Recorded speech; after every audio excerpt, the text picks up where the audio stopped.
यहाँ पर बाजारों के प्रकार हम लोग चैप्टर जो पढ़ रहे हैं, forms of market and price determination, इतना जो है लंबा चैप्टर का नाम है। तो यहां पर हमने मेंशन करा है बाजारों के प्रकार। ध्यान रखेंगे, एनसीईआरटी के अंदर में आपके दो अलग अलग चैप्टर नजर आते हैं। वो दोनों के दोनों चैप्टर जो बाजार वाला है एक साथ में ही हम कंप्लीट करते हैं हमेशा से। और आप अपना बिहार बोर्ड का भी सिलेबस देखोगे तो एक ही साथ लिखा हुआ है कंप्लीट, बाजार एक ही चैप्टर होगा।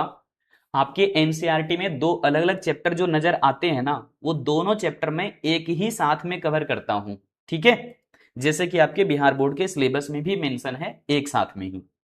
अब परिश्रम बैच के अंदर में हम लोग यहाँ पर बाजारों के प्रकार जो देख रहे हैं, ये लेक्चर नंबर होगा 2, क्योंकि पिछले क्लास में हम लोगों ने बाजार के प्रकार और बाजार का परिभाषा, बाजार की विशेषताएं, इन सब पर बात कर रहे थे। एक बार आप लोग बताएंगे क्या मैं सही ढंग से सुनाई और दिखाई दे रहा हूं? क्या मैं सही ढंग से सुनाई और दिखाई दे रहा हूं आप सभी को? देखिए कि मार्केट तरीके से ठीक हो जाऊंगा वापस, ठीक है जी। अब मुश्किल से एक सप्ताह और, एक सप्ताह और, मतलब नेक्स्ट मंडे से आप लोग बिल्कुल फ्री होकर के उसी अंदाज में क्लास करोगे जिस तरीके से हम लोग शुरुआत किए हुए थे। तो यहां जहां पर बायर और सेलर गुड्स का यानी कि सामान का बाय एंड सेलिंग करते हैं, बाइंग करते हैं, सेलिंग करते हैं, खरीद बिक्री करते हैं, ठीक है।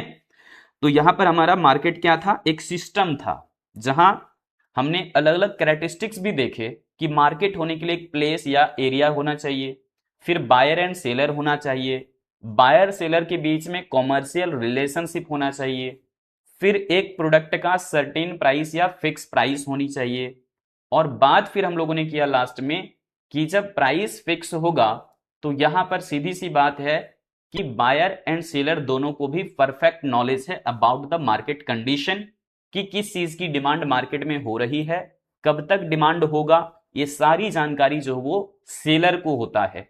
ऐसे ही कंज्यूमर को इस बात की जानकारी है कि कौन सा सामान कहां मिल रहा है, कितने प्राइस पर मिल रहा है, ये सारी बातें। अब हम लोग जो है यहां पर मार्केट के कैरेक्टरिस्टिक्स पढ़ने के बाद देखें कि आखिर में मार्केट अलग अलग तरह का कैसे है। तो हमें सिलेबस के अनुसार मार्केट का क्लासिफिकेशन जो करना है वो करना है on the basis of competition. क्या है? On the basis of competition, प्रतियोगिता के आधार पर हमें जो है बाजार सबसे पहले दो भाग में कर देना है। एक तरफ जहां परफेक्ट कंपटीशन होगा, तो परफेक्ट कंपटीशन की बातें आज की क्लास में हम लोग करेंगे डिटेल में। उसी का टॉपिक आज हमें कवर करना है कि परफेक्ट कंपटीशन मार्केट होता क्या है, इसकी क्या मीनिंग है, क्या कैरेक्टरिस्टिक्स हैं, ठीक है जी। और फिर हम लोग अगले क्लास में वापस से परफेक्ट कंपटीशन के बारे में ही डिटेल और समझेंगे। फिर उसके अगले क्लास में भी परफेक्ट कंपटीशन ही चलेगा। उसके बाद फिर हम लोग मोनोपोली और मोनोपोलिस्टिक पर आएंगे। समझ गए क्या? तो आज की क्लास में हम लोग यहां पर परफेक्ट कंपटीशन को लेकर के चलने वाले हैं। बाकी जो इम्परफेक्ट कंपटीशन के साइड में मोनोपोली और मोनोपोलिस्टिक आएगा, वो आज के बाद दो लेक्चर और चलेंगे परफेक्ट कंपटीशन का। उसके बाद हम लोग जाकर के फिर जो तीसरा लेक्चर होगा वो हमारा मोनोपोली, और चौथा लेक्चर फिर मोनोपोलिस्टिक के ऊपर में होगा। जीरो का क्या अर्थ, देखो पहले चैप्टर से एक भी नंबर आपका नहीं कटने देंगे। यहां पर देखिए सबसे पहले डेफिनेशन पर आते हैं कि आखिर में परफेक्ट कंपटीशन मार्केट होता क्या है।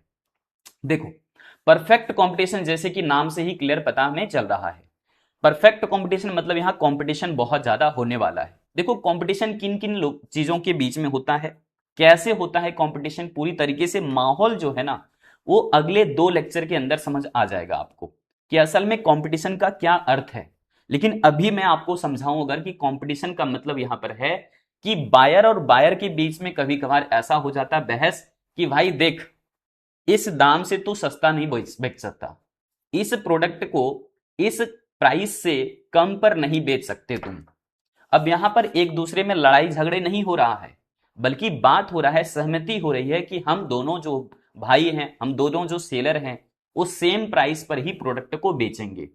अब यहां पर जो वो कैसे कंपटीशन होता है मैंने बताया आपको पहले भी। नेक्स्ट दो लेक्चर धैर्य रखिएगा, उनमें समझ में आएगा कि असल में कंपटीशन का सही अर्थ क्या था, ठीक है। अभी जो है बोलचाल की भाषा में कंपटीशन का मतलब समझ लो कि कभी जो है सेलर चाहता है कि हमारे पास ज्यादा से ज्यादा बायर आ जाए, हमारे प्रोडक्ट का डिमांड ज्यादा हो मार्केट में, और कभी दूसरा कोई सेलर चाहता है वो हमारे पास आ जाए, हमारा सामान ज्यादा बिक जाए। तो हर सेलर यहां पर क्या चाहता है, हमारे पास ज्यादा से बायर आ जाएं ताकि हम ज्यादा से कमाई कर लें। अब यहां पर बात आती है फिर परफेक्ट कंपटीशन के डिफिनेशन का। तो इसमें मेन मेन जो कैरेक्टरिस्टिक्स मैं सबसे पहले उसको हाईलाइट करना पसंद करूंगा, उसके वापस हम लोग बाद डिफिनेशन पर आएंगे। ठीक है जी। तो कैरेक्टरिस्टिक्स में सबसे पहले आता है कि एक ऐसा बाजार जहां पर अधिक संख्या में क्रेता और विक्रेता दोनों हैं, यानी कि लार्ज नंबर में है buyer and seller. So there are large number of buyers and sellers, जहां पर बायर एंड सेलर क्या कर रहे हैं, होमोजीनियस प्रोडक्ट को खरीद और बिक्री कर रहे हैं। कौन सा प्रोडक्ट है यहां पर, होमोजीनियस प्रोडक्ट है, जिसकी चर्चा हम आगे करेंगे। एक बात का विशेष ध्यान रखना कि यहां पर क्या है, लार्ज नंबर में बायर भी है, सेलर भी है, विक्रेता भी बहुत सारे हैं, क्रेता यानी कि खरीदने वाले लोग भी यहां पर बहुत सारे हैं। बहुत सारे मतलब उसकी गिनती पॉसिबल नहीं है। तो यहां पर हमने बोला कि एक ऐसा बाजार जहां बहुत ही अधिक संख्या में क्रेता और विक्रेता होते हैं। बहुत अधिक संख्या का मतलब है लार्ज नंबर में बायर एंड सेलर होते हैं, इस बात को आप ध्यान रखिएगा। लार्ज नंबर में बायर एंड सेलर होते हैं, इस बात को ध्यान रखिएगा।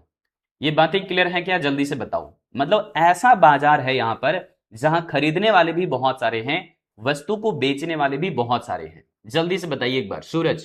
प्रोडक्ट सेल एंड परचेज करने वाले दोनों की संख्या जो है वो बहुत सारी है। बहुत सारे लोग खरीदने आए हैं सामान और बहुत सारे लोग सामान बेचने के लिए आए हुए हैं। ठीक है जी। अब जितने लोग प्रोडक्ट बेचने के लिए आए हुए हैं उनका पूरे बाजार में एक छोटी सी भूमिका है। जैसे समुद्र से एक लोटा पानी निकाल लिया जाए तो कोई फर्क नहीं नजर आएगा, ठीक ऐसे ही अगर पूरे के पूरे परफेक्ट कंपटीशन मार्केट से एक कोई सेलर भाग जाए, उसको बेचने का मन ना करे, तो पूरे मार्केट पर बहुत ज्यादा कुछ असर नहीं पड़ने वाला है। ऐसे ही पूरे के पूरे मार्केट से अगर कोई एक बायर या फिर क्रेता भाग जाए, उसको खरीदने का मन ना करा, तो वहां पर भी कोई फर्क नहीं पड़ेगा मार्केट के ऊपर में। जल्दी से बता दो, क्योंकि यहां पर लार्ज नंबर में है बायर भी सेलर भी। अब कोई भी एक सेलर नहीं चाहता कि हम सामान बेचें, तो पूरे बाजार पर कोई असर नहीं पड़ने वाला है। ठीक है जी। तो ये बातें बहुत अच्छे से क्लियर हो गया क्या। ऐसा क्यों हो रहा है, क्योंकि प्रत्येक विक्रेता का बाजार में बहुत छोटा सा हिस्सा है। बात समझ रहे हो, जैसे समुद्र में से एक लोटा पानी निकल लिया जाए तो कोई फर्क नहीं पड़ेगा। ऐसे ही पूरे के पूरे बाजार में अगर मान लो यहां पर लाखों, मान लीजिए 1 लाख जो है सेलर है और एक जो है वो किसी वजह से नहीं आना चाहता, वो इस तरह के मार्केट में सामान नहीं बेचना चाहता, तो पूरे बाजार पर कोई फर्क नहीं पड़ेगा। समझ रहे हो ना, पूरे बाजार पर कोई फर्क नहीं पड़ेगा। तो यहां पर आपने समझ लिया है कि प्रत्येक विक्रेता का अपना एक छोटा छोटा हिस्सा है, छोटा छोटा जो भूमिका यहां पर है। इसलिए कोई एक अकेला बाजार को प्रभावित नहीं कर सकता, बाजार में वस्तु के दाम घटा या बढ़ा नहीं सकता। ध्यान रखिएगा।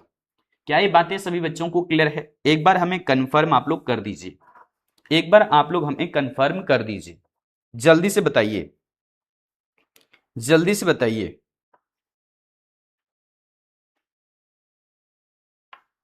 देखो आपस में चैट नहीं करो, आपस में बात नहीं करो। ठीक है जी। ईच सेलर हैज, अपनी सवाल पूछता हूं आप लोगों से, वो जवाब देते चले जाइए, कंसेप्ट क्लियर करिए। ठीक है। तो यहां पर हमने क्या बोला, each seller has a small share. जो प्रत्येक यहां पर सेलर हैं उनकी एक छोटी सी हिस्सा है, छोटी सी भूमिका है। यहां पर शेयर का मतलब समझना है, वो स्टॉक मार्केट वाला शेयर नहीं है। यहां पर शेयर का मतलब है हिस्सेदारी। ठीक है जी। कौन सी हिस्सेदारी, जैसे मान लो कि 1000 यूनिट जो वो मार्केट में पूरा जो बिकने के लिए आया है। ठीक है, 1000 यूनिट कोई भी प्रोडक्ट बिकने के लिए आया है, तो 1000 यूनिट वो किसी एक ही सेलर का नहीं है, बल्कि बहुत सारे सेलर हैं और उन्होंने मिल करके 1000 यूनिट पूरे मार्केट में सप्लाई करा है। ठीक है, मतलब कोई 2 केजी, कोई 5 केजी ऐसे लेकर के आया होगा और ऐसे मिलकर के 1000 केजी हो गया है पूरे मार्केट के अंदर में प्रोडक्ट। समझ पा रहे हो? तो एक एक सेलर का यहां पर छोटा सा हिस्सा है, छोटी सी भूमिका है। बहुत बढ़िया। तो मार्केट अफेक्ट नहीं करेगा ये, ना मार्केट का प्राइस चेंज कर पाएगा ये लोग, किसी भी तरीके से इन्फ्लुएंस नहीं हो सकता। वही यहां पर बोल रहे हैं कि so no any individual buyer, no individual buyer और सेलर भी can influence the market price, कि कोई भी चाह करके भी यहां पर प्रोडक्ट का प्राइस ना घटा सकता है ना ही बढ़ा सकता है। कैसा लगा?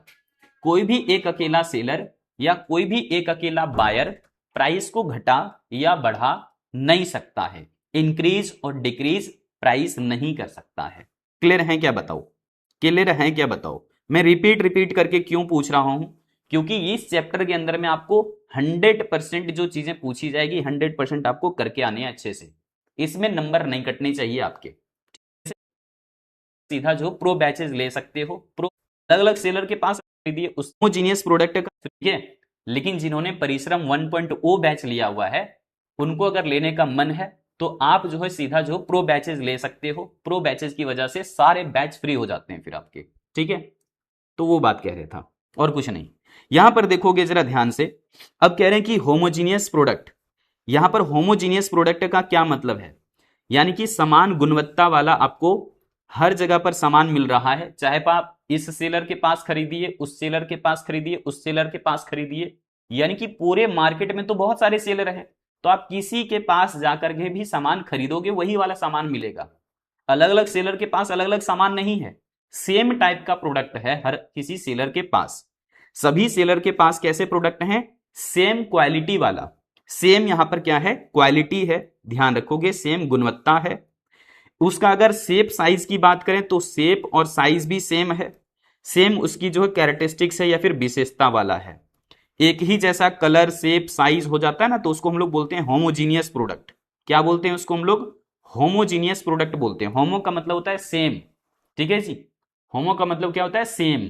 तो यहां पर सेम टाइप का जो वो हर किसी के पास प्रोडक्ट है, सेम टाइप का। जैसे ये हमारे पास जो देखो कालू है, ये ऐसा ही हर सेलर के पास ये प्रोडक्ट उपलब्ध है, अवेलेबल है, आप किसी के पास भी जाकर के ये प्रोडक्ट परचेज कर सकते हैं, सेम प्राइस पर भी आपको मिल जाएगा। ऐसा नहीं कि एक सेलर ज्यादा चार्ज कर रहा है प्राइस और दूसरा सेलर कम, ऐसा नहीं है। हर सेलर के पास सेम टाइप का प्रोडक्ट है तो आपसे वो सेम टाइप से जो है प्राइस भी वसूलेगा, अलग अलग प्राइस नहीं लेगा। आप चाहे तो किसी भी सेलर के पास चले जाओ, वही सामान मिलेगा, उसी दाम पर मिलेगा जितने दाम पर बाकी लोग बेच रहे हैं। क्लियर है क्या बताओ? क्लियर है क्या बताओ? तो यहां पर इसलिए बोला कि उपभोक्ताओं को किसी एक विक्रेता के उत्पाद को प्राथमिकता देने का कोई कारण नहीं होता, यानी कि कंज्यूमर के पास कोई प्रायोरिटी देने का ऑप्शन भी नहीं है। मतलब वो ऐसा नहीं कर सकता कि नहीं नहीं हमको उसका सामान नहीं खरीदना है, इसका सामान खरीदना है क्योंकि इसका लाभ बढ़िया है। बढ़िया क्या भैया, सबके पास तो सेम प्रोडक्ट है, बढ़िया और खराब की बात ही नहीं है, हर सेलर के पास सेम टाइप का प्रोडक्ट है। तो आपको ऐसा कभी महसूस ही नहीं होगा कि हम इसका सामान खरीदते हैं उसका नहीं खरीदेंगे।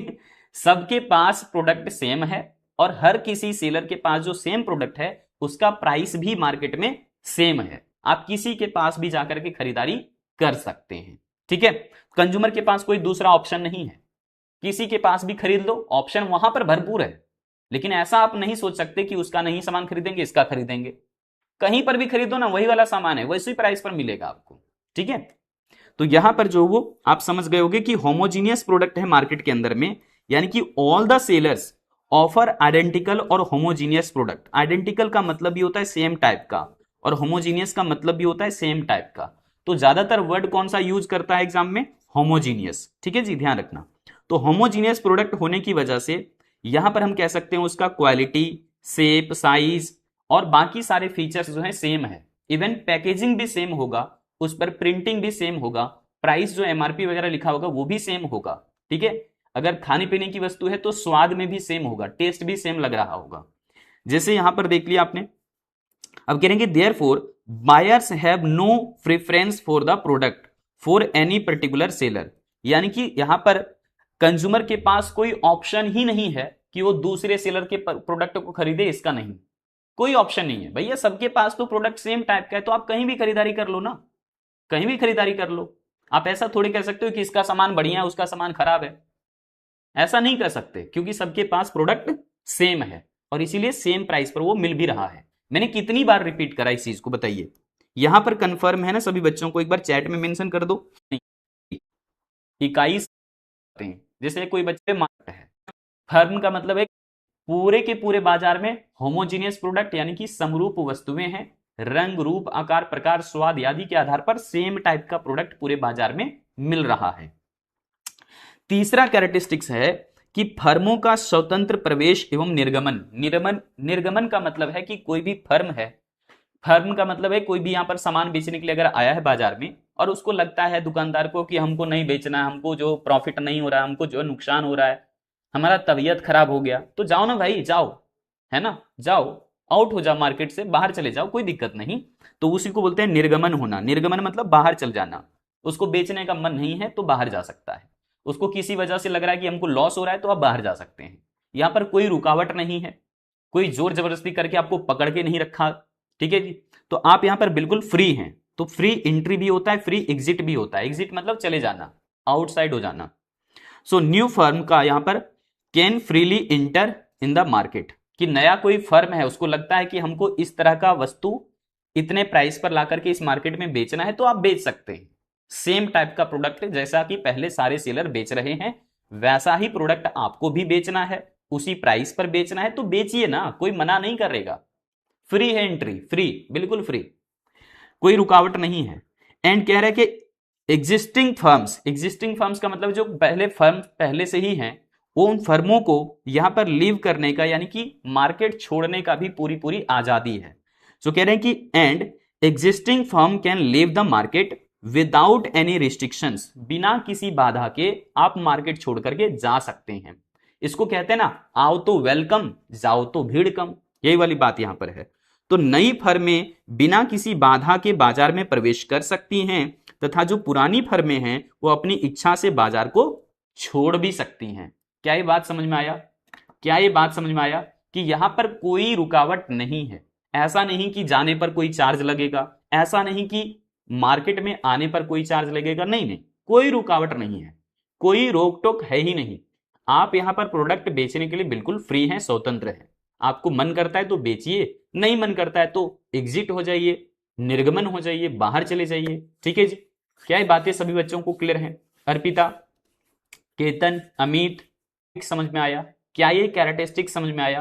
हाँ, अब हम लोग कैरेक्टरिस्टिक्स यहां पर वो है पूर्ण जानकारी, यानी कि perfect knowledge about the market condition, जैसे कि कल की क्लास में हम लोगों ने बात किया था कि यहां पर क्रेताओं यानी कि वस्तु को खरीदने वाला और विक्रेताओं यानी कि सामान बेचने वाला, दोनों को बाजार के मूल्य, उत्पाद की गुणवत्ता यानी कि प्रोडक्ट की क्वालिटी और अन्य जो आवश्यक जानकारियां हैं वो पूरी तरीके से है। मतलब बायर और सेलर को हर बात की जानकारी है कि कौन सा सामान कहां मिल रहा है, उसका दाम कितना है, ये सब जो है चीजें सबको पता है, बायर को भी पता है, सेलर को भी पता है। सो कह रहे हैं कि both buyers and sellers have complete knowledge. यहां पर जो है मेन बात क्या आया कि बायर और सेलर को यहां पर कंप्लीट नॉलेज है, मतलब पूरा पूरा जानकारी है। सो हम यहां पर मेंशन करेंगे संपूर्ण जानकारी है क्रेता और विक्रेता को, दोनों लोगों को परफेक्ट नॉलेज है अबाउट द मार्केट कंडीशन, चाहे तो प्रोडक्ट की क्वालिटी की बात हो, प्राइस की बात हो, पूरे के पूरे इंफॉर्मेशन जो है यहां पर बायर एंड सेलर दोनों को है। क्या ये बातें समझ में आ गई है? जल्दी से बताइए, क्या ये बातें समझ में आ गई है? जल्दी से बता दीजिए, क्या ये बातें समझ में आ गई है? क्या ये बातें समझ में आ गई है? जल्दी से बताएंगे। ओके जी, ठीक है। Factors of production. अब आते हैं नेक्स्ट टॉपिक पे, यह है उत्पादों के साधनों की पूर्ण गतिशीलता। ठीक है, यानी कि perfect mobility of the factors of production. Factors of production का मतलब क्या है? उत्पादन के साधन। जैसे कि हम लोग यहां पर बात करते हैं भूमि का, श्रम का, पूंजी का, और भी अदर बहुत सारे फैक्टर हैं, रॉ मटेरियल वगैरह, उन सबकी परफेक्ट मोबिलिटी है। परफेक्ट मोबिलिटी का मतलब है उसको कहीं पर भी ले जाया जा सकता है। जैसे कह रहे कि भूमि, श्रम, पूंजी एवं उद्यम जैसे उत्पादन के साधन एक स्थान से दूसरे उद्योग की तरफ ये रुख कर सकते हैं, आसानी से ट्रांसफर हो सकते हैं। मतलब जो हमारे पास प्रोडक्शन करने के लिए उत्पादन के यानी कि साधन है, वो उत्पादन के साधन किसी भी क्षेत्र में यूज किया जा सकता है। चाहे तो आप कार प्रोडक्शन के लिए ले सकते हो उसको, जैसे लेबर है तो उसको कार मैन्युफैक्चरिंग के लिए लगा सकते हो, या फिर वही लेबर आप चाहें तो कपड़े के प्रोडक्शन में लगा सकते हो, यानी कि टेक्सटाइल इंडस्ट्री की तरफ उसको मोड़ सकते हो, या फिर उन्हीं लेबर से आप चाहें तो यहां पर एग्रीकल्चरल प्रोडक्ट के लिए भी ले सकते हो कि भैया आ जाओ खेती बाड़ी करने के लिए। कोई कहेगा आ जाओ हमारी इंडस्ट्री में, आ जाओ हमारी फैक्ट्री में काम करने के लिए। तो जो लेबर्स हैं या फिर जो अदर फैक्टर हैं उनको हम कहीं पर भी यूज कर सकते हैं। परफेक्ट मोबाइल हैं, वो अपने हिसाब से काम करेंगे, उन पर भी कोई दबाव नहीं है। लेबर को जबरदस्ती पकड़ के आप अपने पास नहीं रख सकते। अगर लेबर को जो है वहां पर लगा कि भैया हमको तो सैलरी कम मिल रहा है, हमको तो पैसे कम मिल रहा है, हम चले जाते हैं दूसरी इंडस्ट्री में, वो चला जाएगा, उस पर भी कोई दबाव नहीं है। लेबर पर भी यहां पर कोई दबाव नहीं है, बाकी लोगों पर भी कोई दबाव नहीं है, बाकी रिसोर्सेस पर भी कोई दबाव नहीं है। जैसे कि हमको लगा हमने किसी मान लो किसी व्यक्ति को जमीन दिया इंडस्ट्री खोलने के लिए, फैक्ट्री खोलने के लिए। अब वो फैक्ट्री में के जो मालिक हैं वो हमको रेंट कम दे रहे हैं, तो हमने क्या किया, हमने बोला भैया ये जमीन खाली कर दो, अब हम आपको ये जमीन नहीं दे सकते, अब हम ये रेंट पर किसी और को दे देंगे। समझ पा रहे हो ना?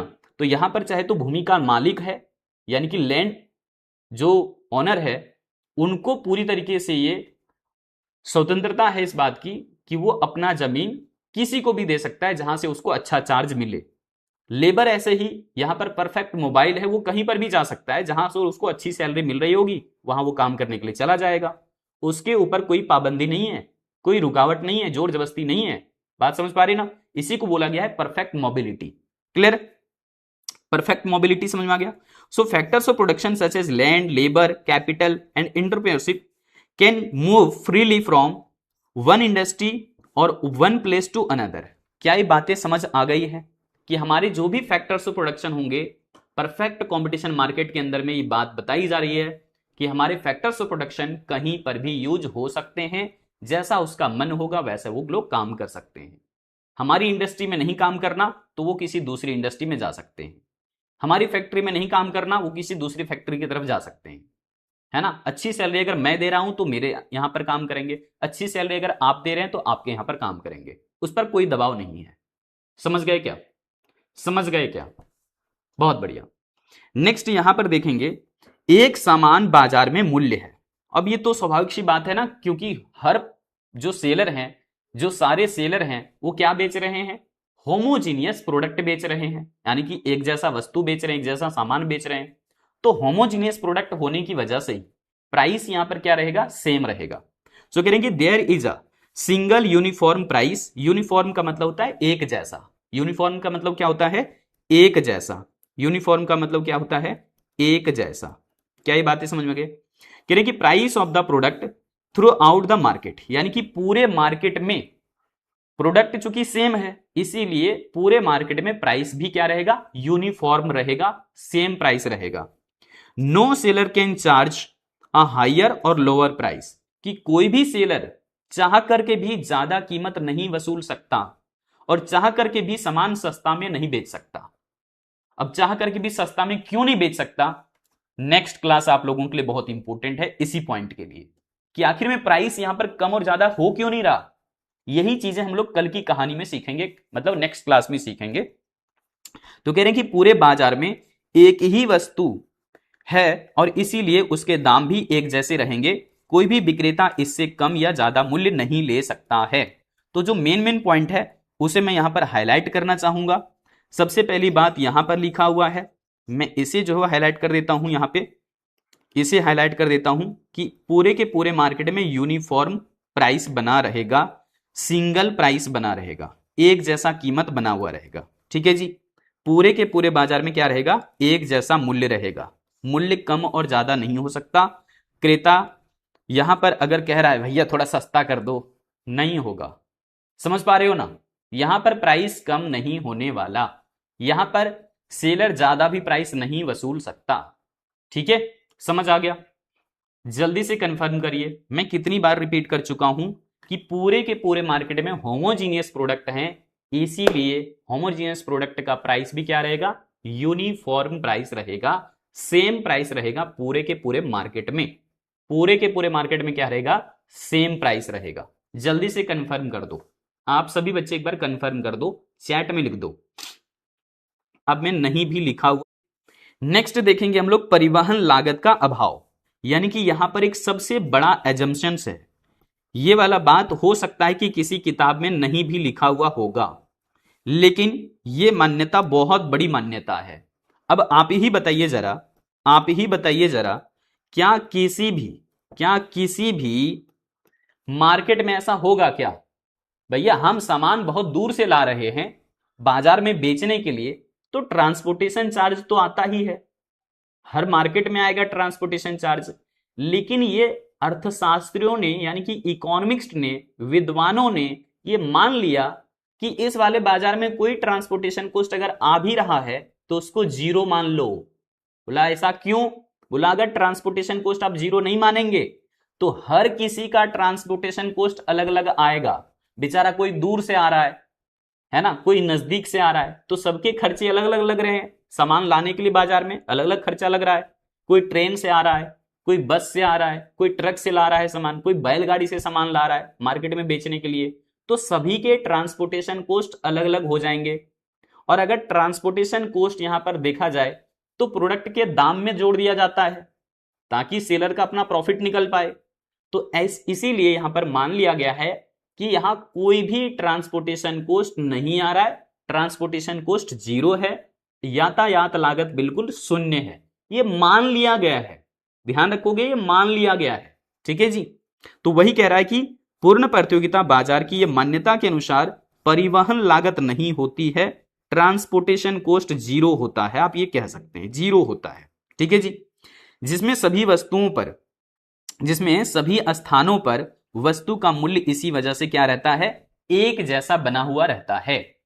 एक जैसे प्राइस को रखने के लिए ही यहां पर ट्रांसपोर्टेशन कॉस्ट को जीरो एज्यूम कर लिया गया। So under perfect competition transportation cost है ना, transportation cost are assume to be absent, assume to be absent, या फिर कह सकते हैं transportation cost assume to be zero. Clear है? Assume to be zero. ठीक है जी। हाँ साधना, ये वाला जो है ना अगले क्लास में कवर होगा तुम्हारा, फर्मों के स्वतंत्र प्रवेश और निर्गमन की क्या शर्तें होती है। तो अगली क्लास में आपको पता चलेगा डायग्रामेटिक, थ्योरेटिकल नहीं डायग्रामेटिक बताएंगे। बहुत अच्छे से क्लियर करोगे आप लोग इस टॉपिक को, बहुत अच्छा क्वेश्चन। देखो, ensuring the same price for the product everywhere every place. Clear है? बताइए जरा कि पूरे के पूरे बाजार में एक जैसा प्रोडक्ट है, एक जैसा दाम रखने के लिए ही ट्रांसपोर्टेशन कॉस्ट को जीरो मान लिया गया।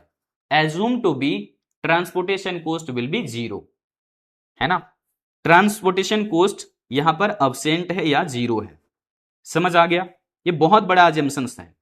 नेक्स्ट देखोगे एक और जबरदस्त बात, विक्रय लागत का अभाव। अब कहेंगे सर विक्रय लागत क्या होता है? विक्रय लागत को असल में हम कहते हैं, ये क्या है, एक्सपेंडिचर ऑन एडवर्टाइजमेंट। ध्यान रखोगे, एडवर्टाइजमेंट पर खर्च, यानी कि प्रचार प्रसार पर खर्च, प्रचार प्रसार पर खर्च, प्रचार प्रसार पर खर्च, प्रचार प्रसार पर खर्च को क्या बोलते हैं हम लोग? विक्रय लागत बोलते हैं। क्या बोलते हैं? विक्रय लागत। यानी कि हम बात करें अगर यहां पर सेलिंग कोस्ट का, सेलिंग कोस्ट क्या होता है? तो सेलिंग कोस्ट होता है ये एक्सपेंडिचर, एक्सपेंडिचर या एक्सपेंसेस लिख सकते हैं, एक्सपेंडिचर ऑन एडवर्टाइजमेंट, एडवर्टाइजमेंट। क्या ये बातें समझ आ गई है क्या?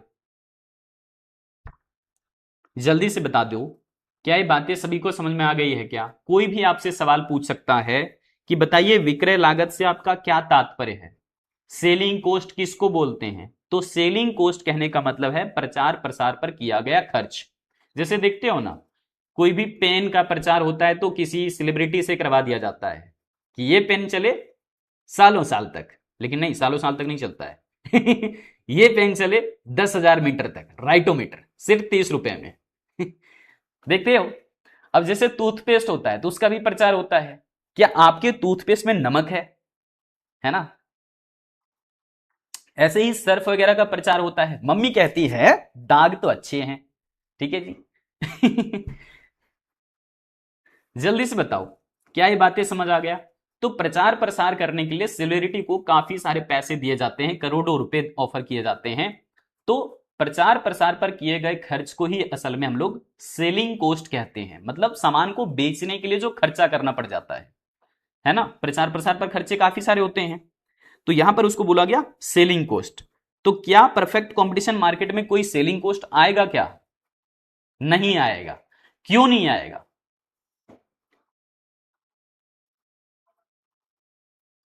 अरे भाई, जिन बच्चों के बैकलॉग हैं, अभी बैकलॉग वाली लिख रही है सीरीज, तो जिन बच्चों के बैकलॉग हैं भैया उनको छोड़ो, पहले उनको संडे संडे आप कवर करना, लाइव क्लासेस जरूर अटेंड किया करिए। और अब जो आपका मार्केट के बाद सारे के सारे चैप्टर लाइव चलेंगे, चिंता मत करिए, पीछे वाली चीजें आपकी कवर हो जाएगी, मुझे पता है आप कर लोगे। संडे संडे को जब हमारी क्लासेस नहीं होती होगी तब तब आप जो बैकलॉग वाले खत्म कर देना, ठीक है? कोई बहुत बड़ा चीज नहीं है सर उधर। अब लाइव में तुम यहां पर बने नहीं रहोगे तो बैकलॉग बनता रहेगा तुम्हारा, ठीक है? तो फिलहाल यहां पर मुझे बताओ, अगर पूरे के पूरे मार्केट के अंदर ही सेम टाइप का प्रोडक्ट है तो क्या कोई भी एडवर्टाइजमेंट करवाने पर पैसे खर्च किए जाएंगे? नहीं किए जाएंगे।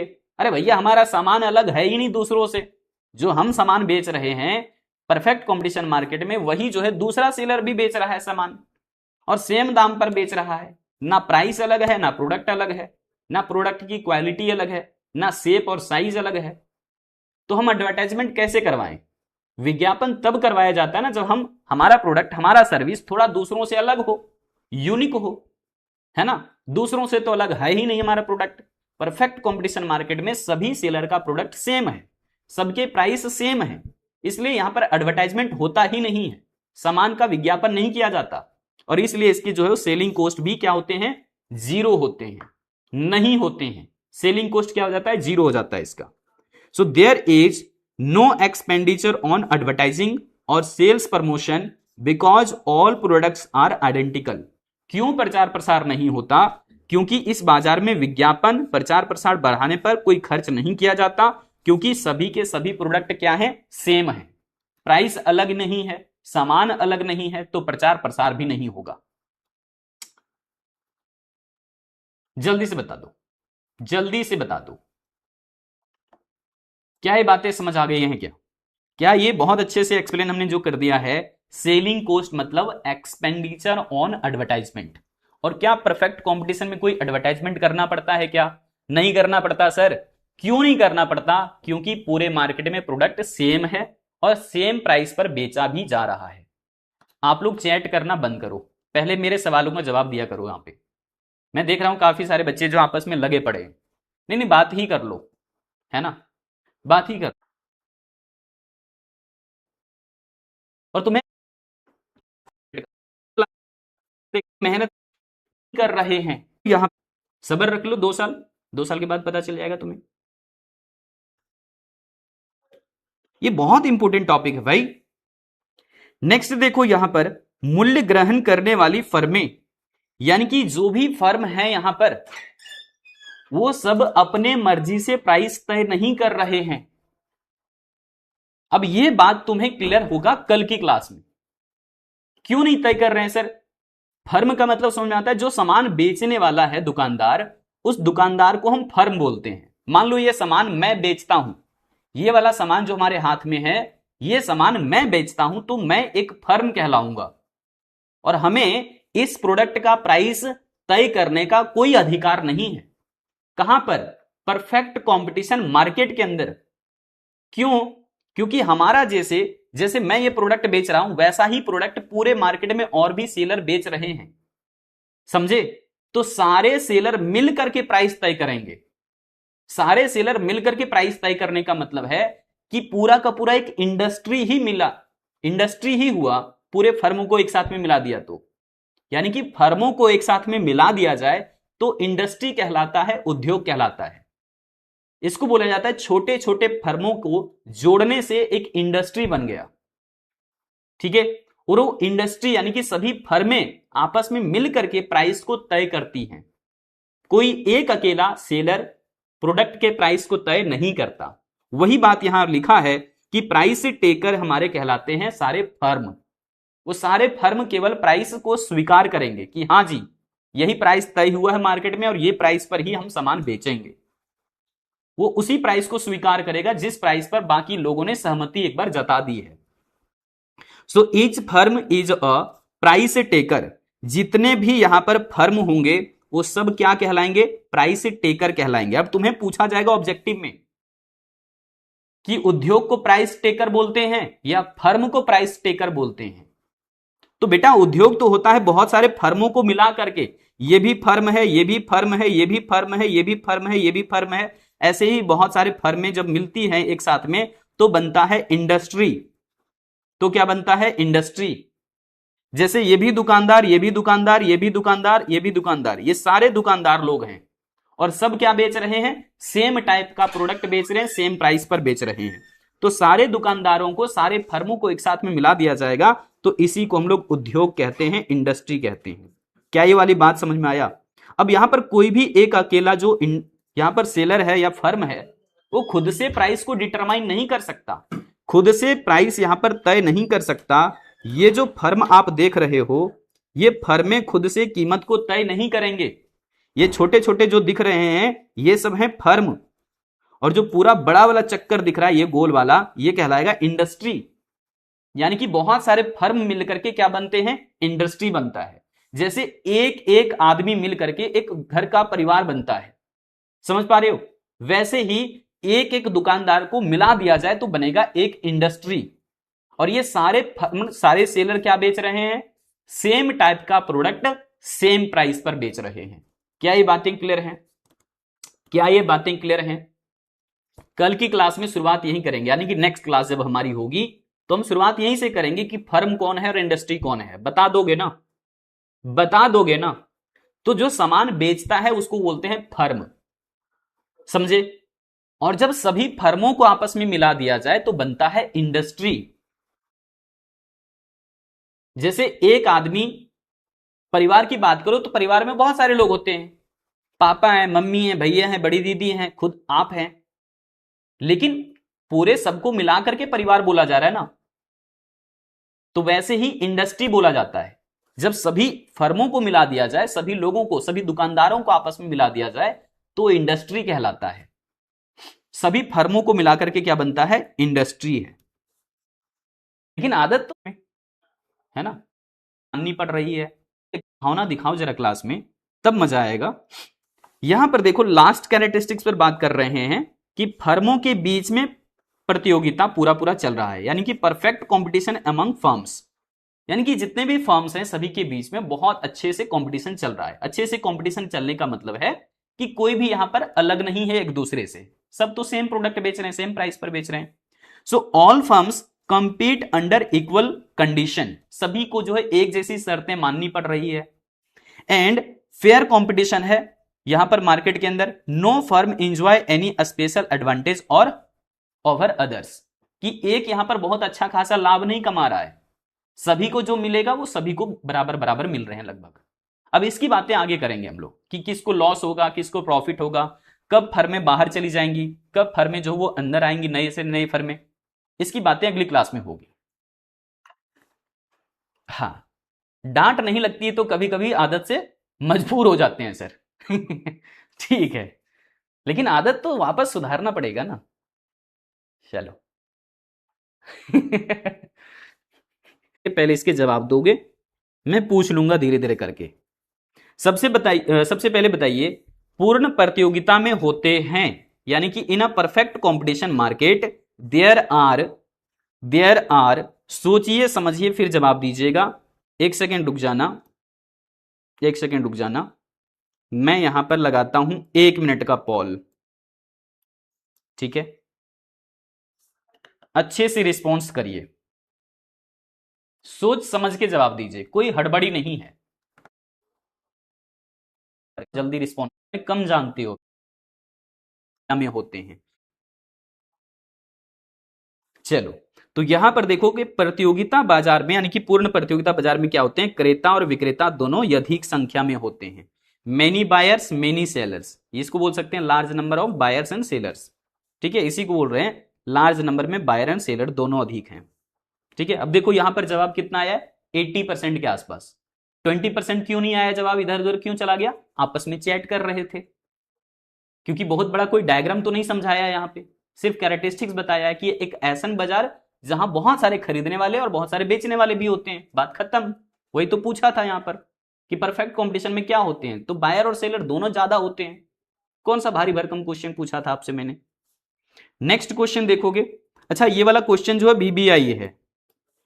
देखो एमसीक्यू में जहां पर मैं 5 स्टार लगा दूं, वो वाला क्वेश्चन आप नोट में भी लिख सकते हो, ठीक है। बिहार बोर्ड के अंदर में डायरेक्ट क्वेश्चन पूछ लिया जाता है। एमसीक्यू जहां पर मैं 5 स्टार लगा दूं, प्लीज आप उसके कॉपी में भी लिख सकते हो। नेक्स्ट देखोगे, किस बाजार में समान मूल्य पाया जाता है, किस बाजार में समान मूल्य पाया जाता है, यह भी आप बता दो। किस बाजार में समान मूल्य पाया जाता है, जल्दी से बता दो। कौन सा बाजार अभी तक पढ़े हो, एक ही बाजार तो पढ़े हैं। टॉपिक का समाप्त कर लेंगे, वापस मार्केट में। तो किस बाजार में समान मूल्य पाया जाता है, समान का मतलब एक जैसा मूल्य, पूरे मार्केट में एक जैसा मूल्य कहां पाया जाता है, कौन से बाजार में पाया जाता है, यह सवाल पूछा है आप लोगों से। यूनिफॉर्म प्राइस कहां होता है, तो परफेक्ट कंपटीशन मार्केट में होता है। यही तो पढ़ रहे थे अभी हम लोग कि परफेक्ट कंपटीशन मार्केट में समान मूल्य पाया जाता है, एक जैसे मूल्य रहते हैं। समरूप वस्तु होना किस बाजार के लिए आवश्यक शर्त है, homogeneous product are an essential condition of which market, किस बाजार में समरूप वस्तु होने चाहिए। एक ही तो बाजार पढ़े हो, लेकिन ज्यादा नहीं लिखना होता, निश्चिंत रहिए, ठीक है। अब 5 कौन सा लिखोगे, ये भी मैं अगर आप लोगों को हाईलाइट करवा दूं तो और बेटर हो जाएगा। मैं करवा देता हूं, अभी बीबीआई लिख दूंगा सब में, ठीक है। जो पॉइंट ज्यादा इंपॉर्टेंट होते हैं एग्जाम के लिए, उसको बीबीआई कर देता हूं। तो यहां पर समरूप वस्तुएं होना किस बाजार के लिए आवश्यक शर्त है, तो पूर्ण प्रतियोगिता बाजार के लिए, परफेक्ट कंपटीशन मार्केट के लिए। ऑप्शन हमारा हो जाएगा सी। ऑप्शन क्या होगा हमारा, सी होगा। चलिए नेक्स्ट देखोगे, पूर्ण प्रतियोगिता बाजार जो है ना, रियल लाइफ में एग्जिस्ट नहीं करता। ये बात भी सुन लीजिए। अभी तक जो आप लोग पढ़ रहे थे कि क्रेता और विक्रेता बहुत सारे होते हैं, वस्तुएं समरूप होती है, यहां पर जो है समान कीमत पाया जाता है, नए फर्मों के प्रवेश और छोड़ने पर कोई प्रतिबंध नहीं है, ये जितने भी विशेषताएं आप देख रहे थे, ये एक कहानी था। रियल लाइफ में ऐसा कोई बाजार है ही नहीं। समझ आया क्या, अब समझ में आया क्या।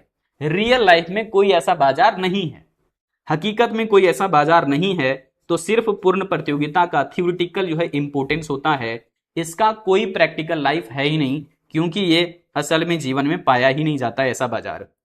परफेक्ट कंपटीशन मार्केट वास्तव में पाया ही नहीं जाता, परफेक्ट कंपटीशन मार्केट वापस कहीं देखा ही नहीं जाता। नेक्स्ट कह रहे हैं, निम्नलिखित में से कौन पूर्ण प्रतियोगिता बाजार की विशेषता नहीं है, तो ये रहने दीजिए, ये अभी आप लोग को नहीं समझ में आएगा, ये नेक्स्ट क्लास के लिए आ जाएगा, ठीक है। ये भी आपका नेक्स्ट क्लास में ही आएगा, ये भी आपका नेक्स्ट क्लास का ही आ गया।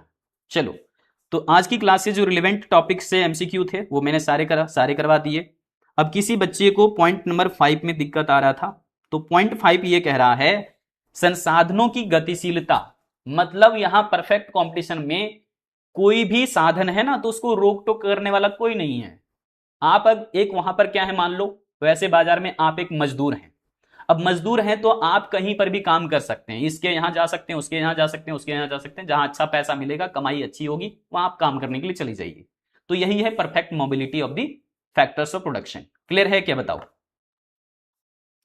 तो आज की क्लास हो चुकी है समाप्त, यहीं पर क्लास रहेगा। होमवर्क आप लोगों का रहेगा नोट्स में, नोट्स अच्छे से प्रिपेयर कर लेना। बताओ, नोट्स अच्छे से प्रिपेयर कर लेना, वाले सेक्शन पे जाके चेकआउट कर लेना।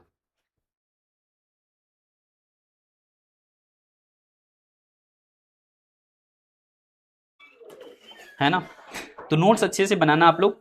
थैंक यू सो मच, मिलते हैं अगली क्लास में, अगले सेशन में। तब तक के लिए बाय एवरीवन, बाय बाय। जितने भी डाउट्स हैं आपके सॉल्व कर दिए जाएंगे, चिंता मत करिएगा। अपने माई डाउट्स वाले सेक्शन पे जाके चेकआउट कर लेना।